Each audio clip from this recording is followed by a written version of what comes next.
Hi, this is Janet from the Tips team. Pleased to be with you today. Had a little trouble getting logged in. Today, I'm looking forward to sharing with you a recent update in Google Forms whereby you can attach a document when you upload it to Google Forms. I think it's a small little tip, but it's an exciting tip in terms of some of the ways we can use it in the classroom. So I'm going to share my screen with you and we can take a look.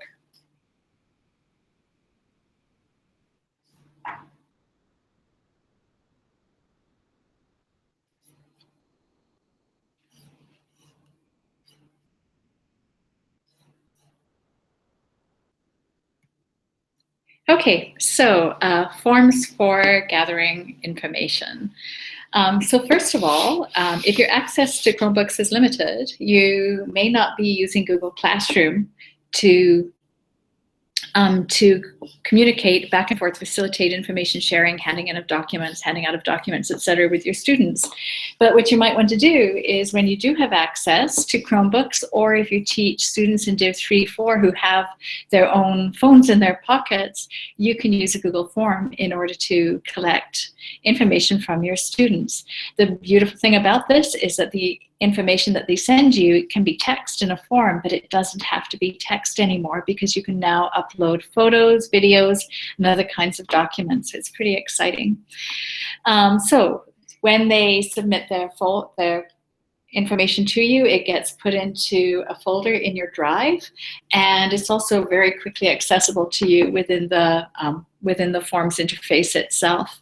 You can upload up to 10 files at a time, or you can have students upload up to 10 files at a time into your form. When they submit, you can customize which file types they can submit, the maximum file size. As I said, everything sits in your drive in a folder with the same title as your form. And why don't we test it out for a little bit? But before we do that, I'll just give you a quick overview of some screenshots. And then if you want to watch us pull it together, we can just do that. So a couple of things that we'll have to keep in mind when we're making the form is that if we're in Edmonton Public Schools or whichever district you're watching from, I suggest you go into your settings of your form and collect the email address of the student, because then if they're coming in as themselves using their devices, they won't even have to write their name. They'll just upload whatever document they're going to upload.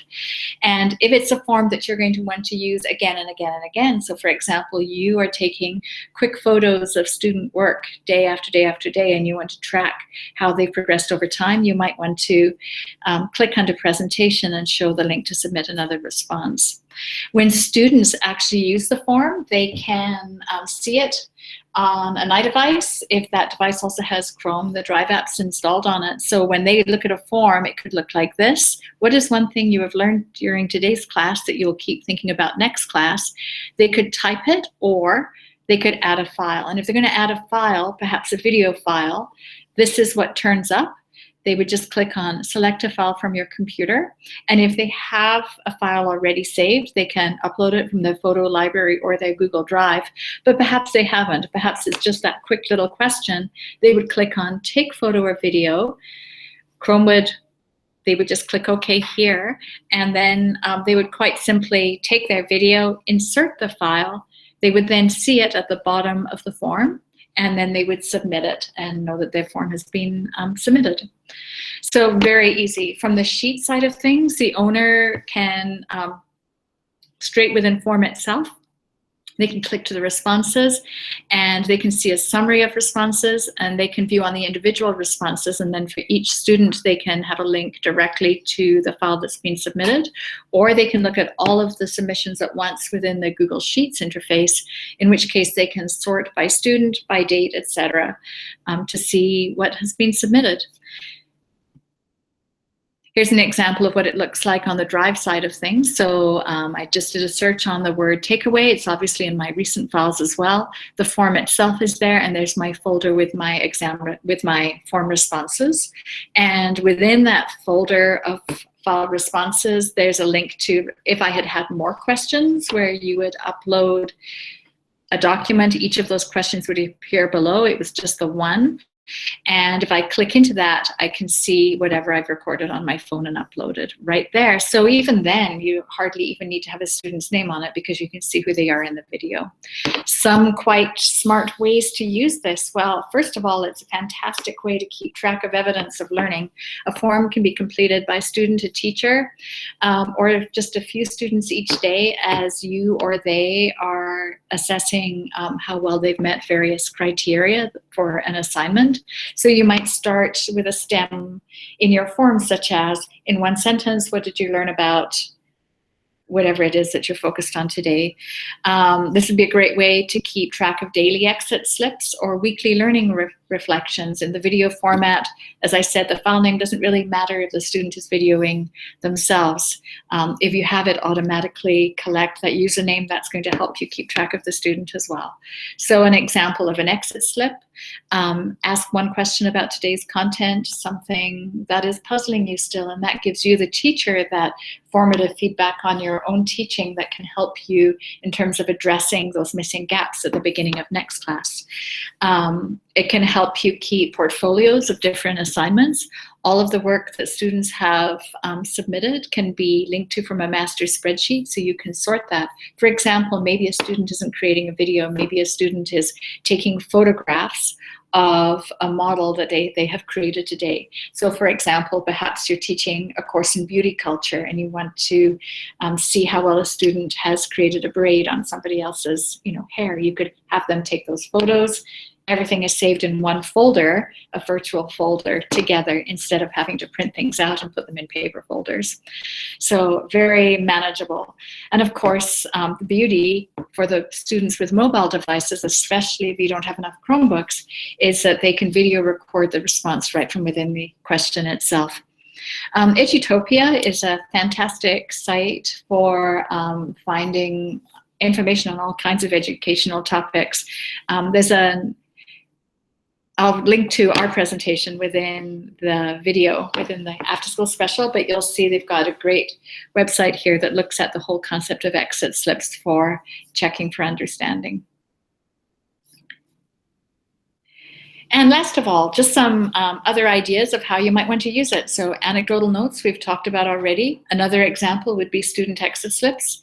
Thirdly, submitting files to the admin team. If you're working in an office at school and you would like to gather teachers' emergency sub-plans together, or maybe teachers are away and they're submitting their supply plans for the day, all you would need is a short little form where they can attach that document, and right away those files are going to be put into a folder that others can access. So if you have that set up early in the year, you could even, if you have a school website, embed that folder within your school website, and then as people submit those plans through the form, they will automatically be visible on the website.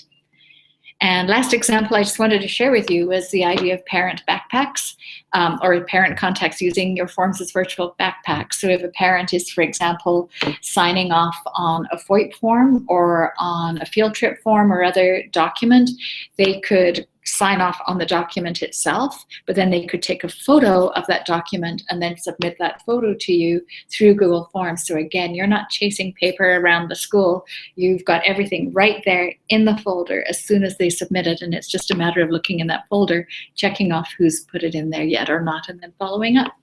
So it's an exciting new little feature of forms. Let's go create a form, and you can see how easy it is to do. Incredibly easy. So to make a form, and you'll see here I've started a form already. So I call the form one takeaway, and it says this form will let students fill in a blank or upload a file to Drive to answer an exit slip question. So I'm just kind of thinking about all learners and how some learners are quite happy videoing their response. Other learners maybe not so comfortable in front of the camera, and maybe they would prefer to type in their response. So I've made these questions so they're not compulsory. And so if somebody would rather just write an answer, they'll be able to do that in that question. And here is an example where they've got the file upload. I'm just going to delete this question and I'll add it again. So if I'm going to add a new question, I'll just click on my little plus sign. I could have just duplicated this one, and I'll type my question. What will you continue to think about from today's class. And right now it says a paragraph. I'm going to go down to file upload. And it reminds us all files will be uploaded to the form owner's Google Drive. Make sure that you only share this form with people who you trust. So continue. And would I like them to add more than one file? Well, no, I'll keep to one. And what's the maximum file size? So I don't think they need to have a huge file. I just want something small, and I'm not going to make it required. And so that's going to be my form. So let's go to send. Actually, I'm just going to go check my settings. So settings, I do want to collect the email address and the presentation. I do want to show the link to submit another response. If I were creating a form for the parents, I would uncheck the collect email address section, and I would add a question onto the form where I would collect their email address. And save. Okay, and so to send the form, I can click in here, shorten my URL, and here is a URL that I can either put on the board for students to access, or I can put it into my URL shortener extension up here, which not only provides me a shorter URL, but also provides me with a QR code. So it would be very quick just to bring up this page on the smartboard, have students pull out their smartphones, scan the QR code, there's their form, click their video response, submit it, they're out the door. So that's how that works. As I said, you can see the responses from students by clicking on the responses tab, and each of the individual responses will be here along with their submissions, and you can also see those responses within the spreadsheet. So this is my dummy file from earlier. If I click on my link in the spreadsheet,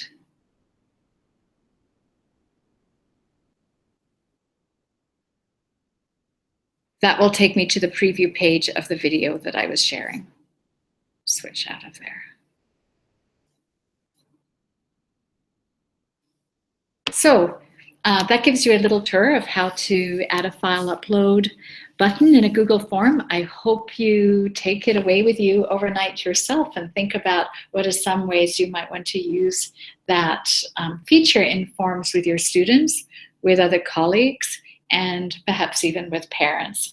And I suppose that would be my exit ticket question for you, except that I'm not going to ask you that question.